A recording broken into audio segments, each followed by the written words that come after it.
ఈ హైదరాబాద్ అంటే నిజంగా ఒక అమ్మలాంటిది మామ. ఎంతో మంది ఆకలితో పొట్ట చేత పట్టుకొచ్చే వాళ్ళకి అన్నం పెడతా ఉంటది. అలాగే బ్రతుకు చిరిగిపోయి ఏ దారి లేక వచ్చిన వాళ్ళు కూడా ఏదో ఒక దారి అయితే చూపిస్తూనే ఉంటది. అందుకే రోజు రోజుకి హైదరాబాద్ వచ్చే వలసల సంఖ్య అయితే పెరుగుతూనే ఉంది మామ.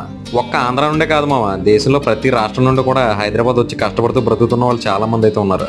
అలాంటి నాలాంటి వాళ్ళకైతే ఏదైనా ఒక విషయం జరిగినప్పుడు అయితే తమ్ముడు నేనున్నానంటూ ధైర్యం చెప్పే వాళ్ళు అయితే తెలంగాణలో చాలా మంది అయితే ఉన్నారు మామ ఈ హైదరాబాద్ లో. కానీ ఇంతమంది మంచోళ్ళు ఉన్నా కానీ అక్కడక్కడ అయితే ఒకరు ఉంటారు మామ. వాళ్ళు ఏంటంటే నువ్వు నాన్ లోకల్ గడివి ఎక్కడి నుంచో బ్రతకడానికి వచ్చావు, ఇక్కడ ఏంటో నీ ఆటలో అన్నట్టుగా అయితే మాట్లాడుతుంటారు మామ. ఇలా నాకు ఈ మధ్యకాలంలో అయితే ఒక 2 సార్లు అయితే జరిగింది. ఈ రోజు కూడా జరిగింది ఇదే మాట. ఒక ప్లేస్ లో అయితే బండి పెట్టేవాళ్ళు, మనం అక్కడైతే బండి పెట్టడానికి వెళ్తే ఏ ఊరు అనేది ఎక్కడి నుంచి వచ్చారో నువ్వు అన్నట్టుగా అయితే మాట్లాడారు మామ. నాకైతే నిజంగా చాలా బాధగా అనిపించింది. తర్వాత అక్కడ నుంచి బండి అయితే తీసేసి మళ్ళీ మనం వేరే చోట అయితే పెట్టుకున్నామట.